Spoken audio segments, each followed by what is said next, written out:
Hay una obra de Shakespeare que se llama Macbeth, es muy interesante porque habla acerca del poder, especialmente de la naturaleza del poder y de la intoxicación que puede tener el poder.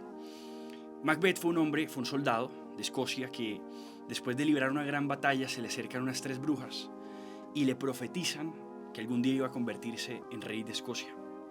Este hombre se lo cree porque efectivamente parece que algo de lo que dijeron las brujas se cumplió y empieza a creer que algún día va a ser rey. Y este hombre termina matando al rey actual y haciéndose él como rey, con la ayuda especialmente de su esposa. Lo interesante es luego la historia de Macbeth, después de hacerse rey, cómo empieza él a enloquecerse, cómo empieza el poder a envenenarlo, a hacerle daño, cómo empieza él a intoxicarse y a ver a todo el mundo como sus enemigos, cómo todos conspiran contra él, cómo todos quieren poner en duda su autoridad, cómo todos quieren supuestamente desafiarlo, cómo no puede confiar en nadie, cómo su amigo, las brujas habían profetizado que sus hijos iban a ser reyes, entonces mata o busca matar también a su amigo para que solamente él pudiera quedarse con el poder. Toda la historia de cómo él termina destruyéndose a partir de haber conseguido el poder. Y hay un pedazo de esa obra que a mí me parece impresionante, que lo cuenta Malcolm, que fue hijo del rey que murió.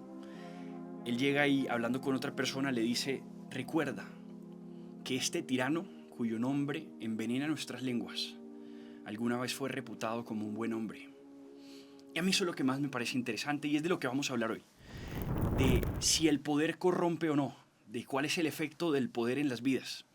Cómo una persona de estas, que era reputado como un buen hombre, como un hombre justo, termina siendo un tirano, termina siendo precisamente lo contrario a hombre justo. Y es una cosa que a mí personalmente siempre me ha llamado la atención. Yo he tratado de buscar y me he dedicado mucha parte de mi vida estudiando a los grandes líderes de la historia, como también a los más perversos líderes de la historia, y cómo llegaron hasta allá. Y a mí me ha asombrado ver la historia de líderes nefastos como Stalin, encontrar en ellos a veces una juventud hasta honrosa y hasta interesante. Me interesa y me parece de mucho valor encontrar cómo Stalin, cuando era joven, fue seminarista. Como muchos de estos líderes tuvieron, digamos, inicios hasta nobles, inicios hasta con buenas intenciones, como grandes políticos que luego terminaron convirtiéndose en monstruos, no iniciaron así, no fueron siempre así.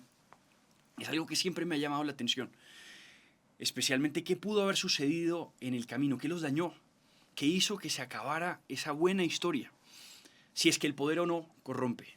Eso a mí siempre me ha parecido interesante. Y es el tema de hoy.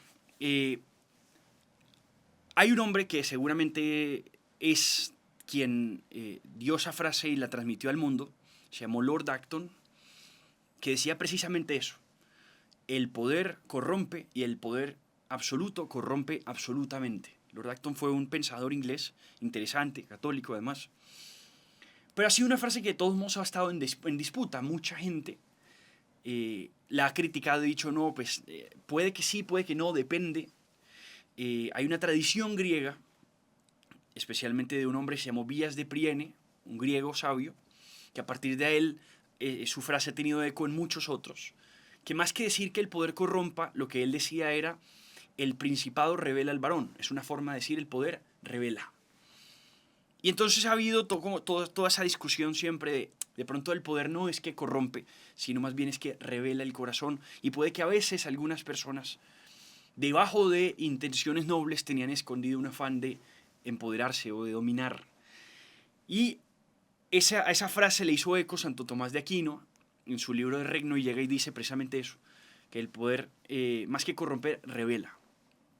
Eso es muy interesante. A mí una cosa que me ha parecido muy interesante siempre, y es que sí existe en el hombre, como en el corazón humano, un deseo de dominar. Y es mucho más grande que el tema poder solamente. El poder es una tentación muy peligrosa, eso sí hay que decirlo. Además que una de las claves del poder como tentación peligrosa es que nunca sacia. Si te das cuenta, los otros tipos de vicio terminan hastiando. Hay personas que se hastían del dinero y entonces se dan cuenta que se sienten insatisfechos a pesar de tenerlo todo. Hay personas que a partir de los placeres se hastían, de tanto comer o del placer sexual se hastían y dicen: pues esto definitivamente fue insuficiente. Esos vicios, por así decirlo, generan cansancio, generan hastío. Y el gran problema del poder es que no genera cansancio. el poder nunca genera hastío, no sacia, siempre pide más. Es como tomar agua y tomar agua y tomar agua permanentemente y no perder la sed, y que antes te dé mayor sed después de tomar. Eso sucede con el poder. Entonces, o eso es lo que enseñan muchos que sucede con el poder. San Agustín le llamaba eso libido dominandi. Es una cosa mucho más grande que solamente poder. A él le llamaba eso la ambición del dominio. Ambición por dominar. Existe algo en nosotros, existe algo en el ser humano de querer dominar. Como que eso está metido en nosotros. Está metido en nosotros desde el pecado original, desde que caímos. O sea, lo que John Henry Newman llama esa calamidad de aborigen. Sucedió una calamidad en nuestro interior. Nacimos con ella. Pecador me concibió mi madre. Nacimos pecadores. Y como nacimos pecadores, nació en nosotros, también existe en nosotros una enfermedad. Y es la enfermedad como de la concupiscencia, de una especie de rebeldía en el corazón, una rebeldía interna que me invita siempre o que me llama siempre a romper la ley, me llama siempre a rebelarme contra las leyes que existan, a hacer ley en mí mismo, a dominar las cosas, a dictar a todo lo que se debe hacer, a decidir qué es lo bueno y qué es lo malo, como decirle a Dios, quítate que estás en mi silla. La palabra domine significa precisamente eso en latín, señor, ser señores, señorear, por así decirlo, el mundo. Es interesante, en esos días salió la serie de Los Anillos de Poder, justamente, que es como un intento de ilustrar el pedazo del unos pedazos, digamos, del Silmarillion, que es la obra génesis de Tolkien, del Señor de los Anillos, que es quizá la obra que empieza como a configurar todo el universo, digamos, la Tierra Media y todo el universo de Tolkien con su lenguaje, digamos, con cada uno de los seres que él fue creando. Y hay que decir, entre otras cosas, en primer lugar, que esa serie a mí me ha parecido, la verdad, muy mala, bastante superficial, igual interesante, igual me la veo. Yo tuve un problema con esa serie y me pasó con la primera temporada y me vuelve a pasar con la segunda, y es que yo arranqué con muchísima emoción y yo dije, esto va a ser lo mejor del mundo, y vine súper emocionado de todo lo que iba a suceder, y de los personajes y bueno, de todo. O sea, además por cuanto anunciaban de presupuesto, muchas cosas, y esperé mucho y me decepcioné. Me pasó en la primera definitivamente con esa Galadriel medio rebelde, medio masculinizada, extraña, niña rebelde adolescente, pues que cero coincide con la Galadriel como del canon. Y me pasa en este también cuando de alguna forma uno ve que grandes hombres o grandes figuras de toda la historia, digamos, de todo el canon de Tolkien, que eran hombres de grandes gestos, de grandes proezas, de grande poder, de majestuosidades, los ve uno aquí tan frágiles, tan endebles, y además conversaciones tan superficiales. Quizá lo que más me ha dolido han sido las conversaciones tan superficiales en una obra que está tan llena de contenido, de símbolos, de signos, y de misticismo, digamos, encubierto. O sea, es impresionante. El Señor de los Anillos ha tenido toda una cosmovisión cristiana atrás. Para quienes de pronto no la conozcan, hay que decir que Tolkien, en una de sus cartas a su hijo Christopher, dice que El Señor de los Anillos es una obra católica. Es una obra católica al principio implícitamente, luego explícitamente. Hay que decir que él detestaba el concepto de las analogías, el concepto digamos, o de que la correspondencia histórica, no pretendía él hacer eso. Él no quería decir que era una obra reflejo de la guerra mundial, de la primera, en la que él tuvo mucho que ver, tuvo vida ahí, sino más bien que era una obra cargada de símbolos, y hay que entender en él su ensayo sobre los cuentos de hadas para entender lo que significan los mitos, para entender lo que significan los símbolos para él, y a partir de ahí comprender cómo él introdujo dentro de toda su obra la simbología, digamos, católica. Es impresionante. Yo me atrevería a decir que lo que fue para la Edad Media la Divina Comedia es para nuestra edad El Señor de los Anillos. O por lo menos esa es mi forma de verlo. Es impresionante cómo las figuras cristológicas están plenamente presentes. La de Cristo profeta en Gandalf, la de Cristo rey en Aragorn, la de Cristo sacerdote en Frodo. Como uno ve luego ciertas figuras muy coincidentes entre la cosmología, digamos, católica y la que él presenta. Como uno ve además la línea entre el bien y el mal tan trazada. Como uno ve el tema del mal, de los vicios, de la mortalidad. Alguna vez le preguntaron a Tolkien si de algo, dice él, se trata esta obra, es sobre la mortalidad, y es interesantísimo. Cada uno de estos tres personajes, de hecho, muere y resucita. O sea, cada uno, Aragorn, Frodo y Gandalf, tiene su propia especie de muerte. Recuerdas a Gandalf peleando con el Balrog, que es súper interesante ese momento. Muere y vuelve. Aragorn tiene un episodio también en una batalla con unos orcos donde muere. A Frodo le pasa de alguna forma algo similar en el momento con la araña. O sea, todos tienen cosas así. Está lleno y cargado de figuras simbológicas cristianas. Lo interesante es el concepto del anillo. El concepto del anillo no es solamente poder. Cuando uno dice los anillos de poder, entendería uno, se trata del poder, se trata de algo mucho más y es interesante. Se trata además del pecado.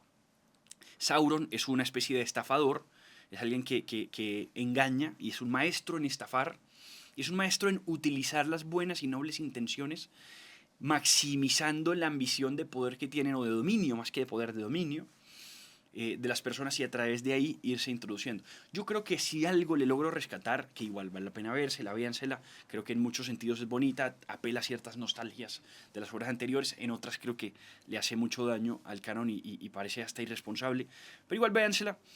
Lo que me parece interesante es que de todos modos ese ambiente sobre el concepto del anillo siempre está ahí, en los anillos de poder, pues mucho más. Y uno se da cuenta que el anillo es símbolo del pecado. Eso es claro en Sméagol, cuando se lo encuentra, termina convirtiéndose en Gollum. Eso lo dijimos alguna vez acá. Gollum es como, significa bestia en hebreo, es interesante. Uno con el pecado de alguna forma se termina reduciendo como a una forma de bestia. Eso lo decía Boecio, cuando somos incapaces de participar en la naturaleza divina. Quedamos entonces reducidos a como a animales, como a bestias, o sea, incumplimos nuestra naturaleza. Y al final del día el anillo viene con una promesa que incumple, y por eso es una estafa, y por eso Sauron es un estafador. Lo que te dice el anillo es, como dice, one ring to rule them all, especialmente el anillo, que era de Sauron después de haber hecho todos los anillos para todos, para los elfos, para los enanos, para los hombres. Dice un anillo para unirlos a todos, un anillo para unirlos, un anillo para acercarlos a todos y en la oscuridad amarrarlos. En el fondo lo que Sauron les vende es la obsesión por dominio, que todos tienen, que todos en el corazón humano tenemos, pero a partir de la obsesión de dominio la conjuga con sus buenas intenciones y en eso los amarra. Pero el problema del anillo, y eso es una gran enseñanza para nosotros, es que con esa promesa de dominarlo todo te termina dominando a ti. Aquello que te prometía que iba a ser el instrumento para dominarlos a todos, termina siendo el instrumento que te domina. Eso le pasó a Sméagol, que se destruyó su naturaleza. Eso le pasa a cada uno. Y eso de pronto sí se refleja, y se refleja bien en esta serie de Anillos de Poder. Es el pedacito que por lo que de pronto vale la pena verlo. Ya después, ya cuando no esperas nada de una serie, puedes sacar cosas buenas. Uno lo ve en cada uno de ellos, como los elfos, su árbol se empieza a deshojar, están como ya ante la posibilidad de acabarse. Los enanos están ante la posibilidad también de que se acabe su imperio, Minas Tirith se acabe porque no hay contacto con el sol, y a los humanos les pasa lo mismo, y entonces a cada uno empieza a sucederle que empiezan en su época de crisis, en su época en la que pareciera que ya no les queda más nada, y ahí llega la estafa. La estafa te llega cuando te sientes incapaz y te dice lo vas a lograr, yo te voy a dar el dominio. Y ahí llega la estafa y llega la promesa. Yo creo que eso nos puede pasar, es una gran enseñanza para nosotros. Y eso tiene mucho que ver con el poder, porque es la ambición de dominar. Esa serie nos enseña lo que San Agustín llamaba la libido dominandi, y eso es el anillo. La ambición del dominio, la ambición de ser señores. Yo quiero ser señor de todo. El señor de los anillos se llama precisamente. Esa es la gran enseñanza de toda la serie, de todos los libros, pues más bien. Que en ese sentido recomiendo muchísimo leer los libros. Si me preguntan, yo creo que es uno de los mejores libros que me he leído en mi vida, El Señor de los Anillos. Verdaderamente te alegra el alma, verdaderamente te llena de enseñanzas.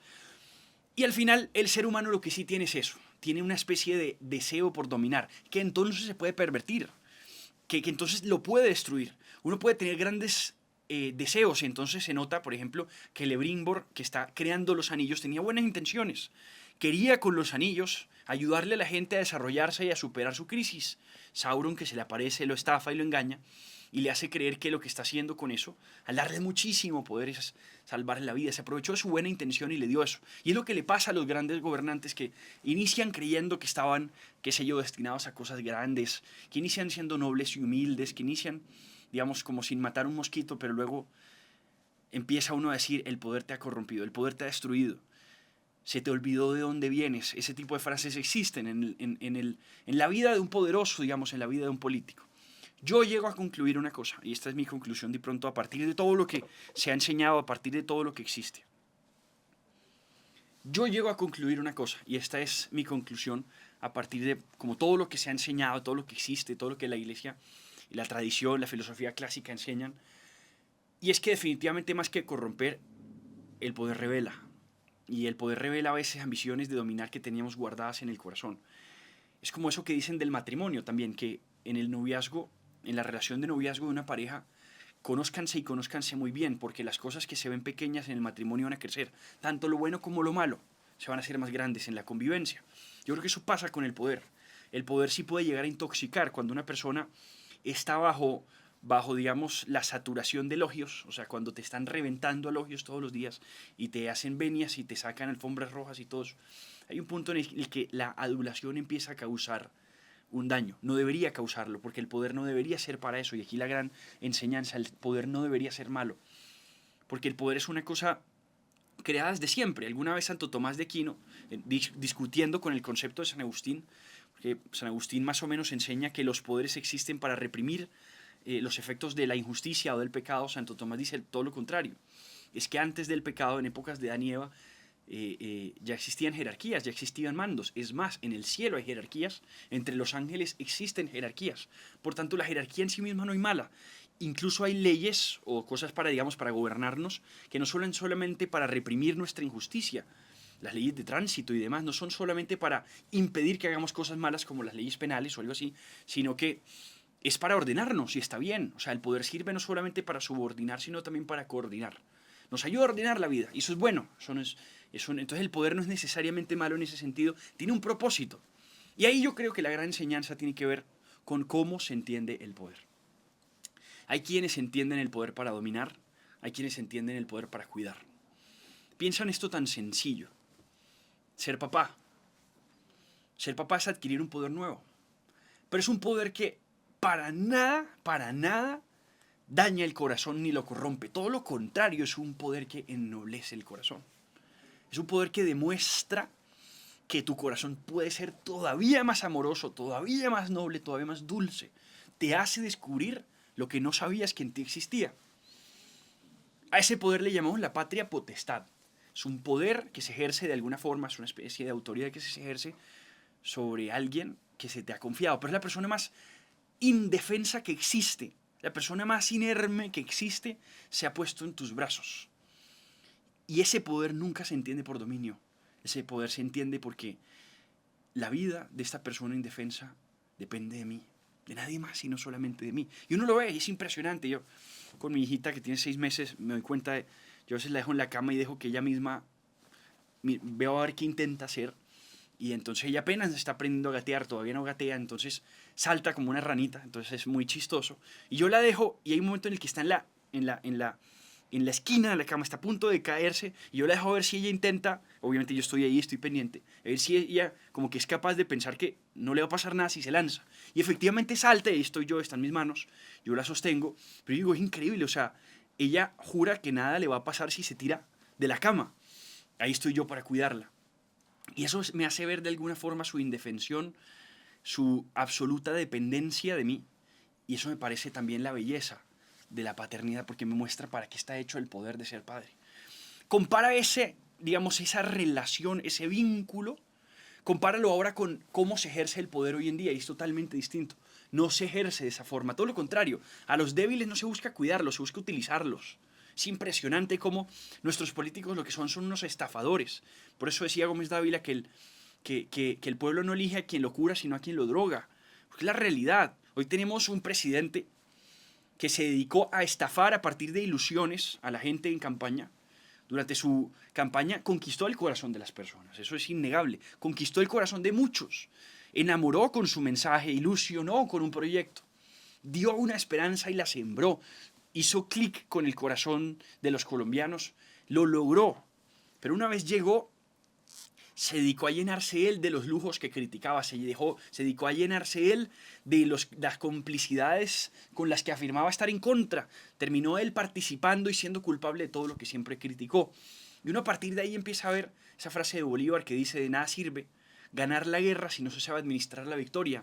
Eso es cierto en él, o sea, llegó a un punto en el que logró lo imposible, se hizo presidente, ilusionó a todos, pero al final la ilusión terminó siendo una estafa, porque los pobres hoy no son la prioridad de su gobierno. Si lo fuera, no hiciera las cosas que hoy está haciendo. ¿Cómo es posible que le niegue una ayuda, por ejemplo, a madres embarazadas en La Guajira solamente por la prioridad ideológica que tiene? Porque una ley que se llamó Mamá Cuentas Conmigo, que debía cumplir eso, terminó vetándola y devolviéndola al Congreso, que le iba a dar ayudas a las mamás, educación, nutrición, para reducir la mortalidad materna que tanto nos duele a todos supuestamente.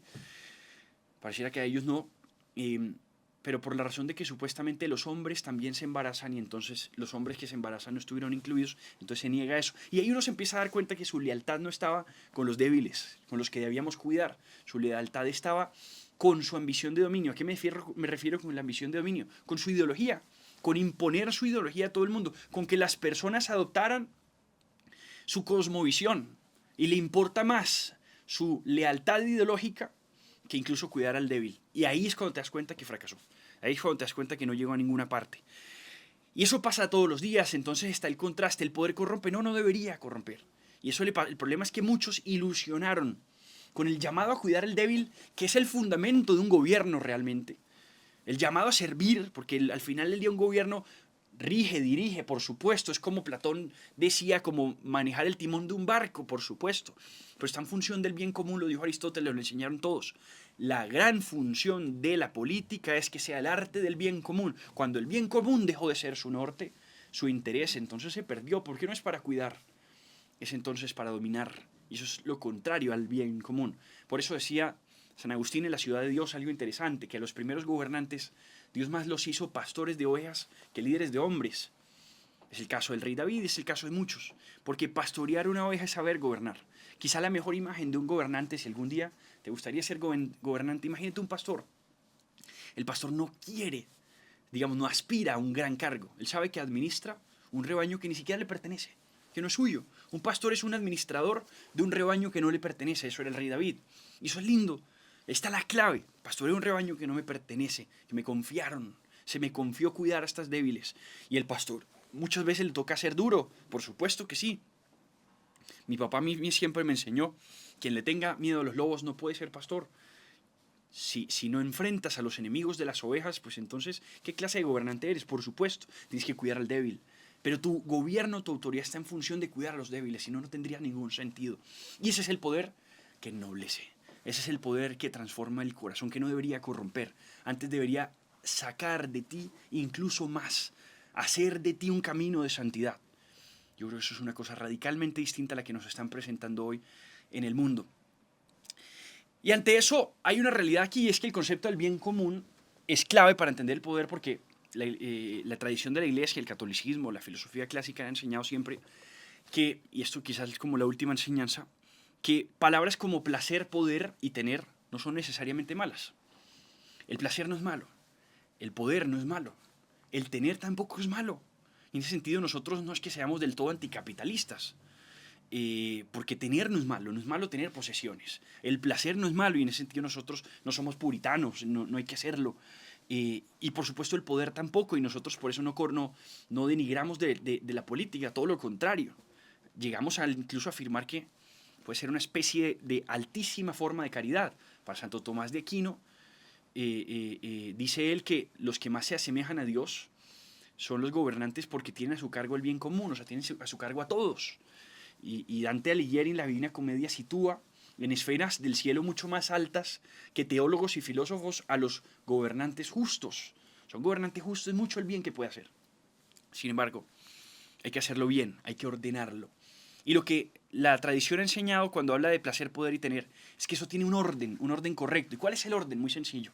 Se debe poseer privadamente y se debe orientar al bien común. Esa norma debe aplicarse siempre en el placer, en el poder y en el tener. ¿A qué me refiero con eso? Eso es fácil, por ejemplo, en el tener, la posesión. La posesión debe ser privada, pero desde Aristóteles en la política se dice que no es lo mismo posesio que usus y usufructus. El uso y el usufructo debería estar destinado u orientado más bien hacia el bien común, hacia lo bueno, hacia la comunidad. La posesión debe ser íntima, debe ser privada, debe ser tuya, pero debe estar orientado al bien común, y eso la iglesia lo enseña también. La propiedad privada, la posesión privada, pero debe estar buscando siempre el bien común con ella. Lo mismo también con el placer y lo mismo también con el tener. El placer debe ser privado, tan privado que debería ser íntimo. Por ejemplo, en el caso del placer sexual, debería ser en el seno de un matrimonio y debería ser tan íntimo que sea solo de ellos y orientado a un bien común. ¿Cuál es el bien que produce ese placer? Pues uno muy concreto y es los hijos al mundo, nuevos ciudadanos para la ciudad. Y el poder lo mismo, lo debe poseer alguien. Alguien debe ser quien ostente el poder. Debe existir un gobernante. Y debe existir un gobernante que gobierne. Y el poder es para poder y hay que permitirle gobernar. Pero debe gobernar para el bien común, no para él, no para dominar, no para crecer, no para sus intereses, para servirse, para enriquecerse, sino para servir, para ayudar, para cuidar al más débil. Hoy en día las ideologías están pervirtiendo esto. Eso hay que empezar a notarlo. Por ahí Chesterton alguna vez dijo, en un libro suyo, que se llama El manantial y las ciénagas, dijo, llegará un punto en el que alguien se va a inventar una religión que al tiempo que exalte la lujuria prohíba la fecundidad, decía él. Eso es interesantísimo, eso es exactamente trastornar el orden correcto del placer. Piensen, al tiempo que exalta la lujuria prohíbe la fecundidad, es decir, al tiempo que desprivatiza la parte del placer, ya no la hace privada, sino que la hace exhibicionista pública, que eso es exactamente toda la cultura pornográfica, es uno de los fenómenos más horribles de nuestro tiempo. Al tiempo de eso, la priva de su servicio al bien común y entonces la hace antifecunda. Si el bien común de la relación es los hijos, entonces aquí vamos a cortar con eso. Y entonces antinatalismo, aborto y todo este tipo de cosas y al final terminamos en una que alteró radicalmente el orden porque le quitó lo privado y le quitó su servicio al bien común. Lo colectivizó, por así decirlo, lo hizo para todo el mundo, lo exhibió visible a todos, le quitó su condición sagrada íntima y lo hizo público visible y entonces lo trivializa, pero además le quita su servicio al bien común. Eso es interesante. Lo mismo pasa con el tener.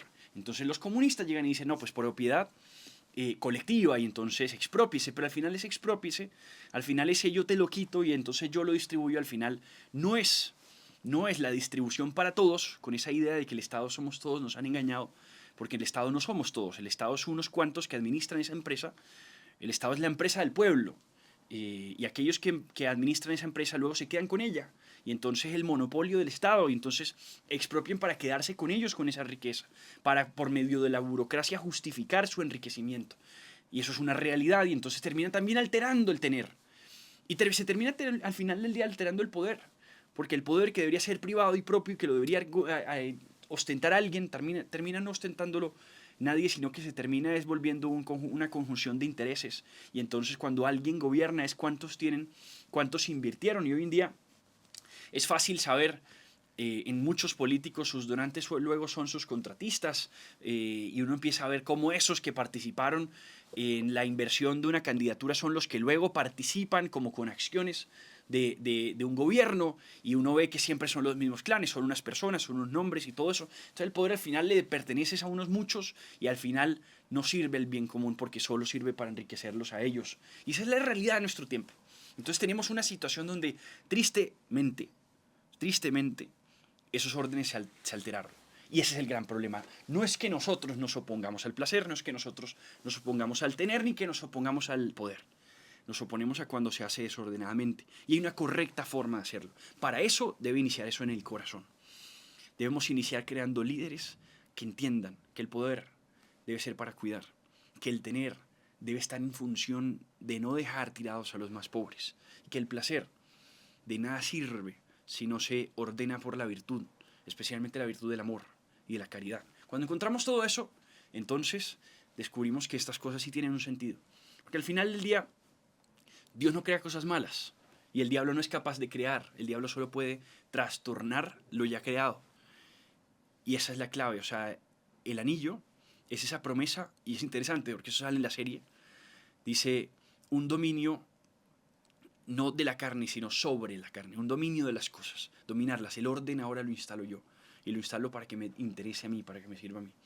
Lo contrario a eso es el poder ordenado. El poder entonces no corrompe. Si se hace bien, el poder debería ennoblecerte. Muy bien, y con eso terminamos y yo dejo como una idea, la idea final debería ser, y esto es una pequeña idea que te dejo para que la practiques en tu vida. Voltea el cuadro de tus sueños. ¿Qué significa eso? Imagina que en un cuadro están tus sueños. Tú quisieras ser muy grande, que es básicamente el evangelio del domingo pasado. Quien quiera ser grande, que se haga el servidor de todos. Jesús se dio cuenta que muchos de los discípulos estaban peleando sobre cuál era el más grande. ¿Quieres ser grande? hasta el servidor de todos. ¿Quieres construir un edificio muy grande? ¿Qué tal si le construyes unos cimientos bien profundos? ¿Qué tal si inicias desde abajo? ¿Qué tal si ese sueño que tú tienes aspiracional, donde quieres conquistar grandes cosas, lo volteas? Y al voltearlo, vas a hacer exactamente lo contrario. Hazlo al revés. Párate sobre la cabeza. Y empieza a pensar que si todo el mundo te dice que para ser exitoso debes derrumbar a estos, competir con este, acabar con este, tú vas a decir, yo no pretendo ser exitoso, pretendo servir y dar fruto. Y me voy a dedicar a servir. Y que Dios se ocupe de mi vida. San Francisco de Sales dice una frase que a mí me encanta. Dios le da a cada uno la reputación suficiente según su vocación. Dios le da a cada uno el éxito suficiente según su vocación. Le da a cada uno el poder suficiente según su vocación. El placer suficiente según su vocación. El tener suficiente según su vocación, ni más ni menos. Y para eso hay que hacer las cosas ordenadamente y entonces todo irá llegando a su tiempo. Muchas gracias y con esto nos vemos el próximo viernes.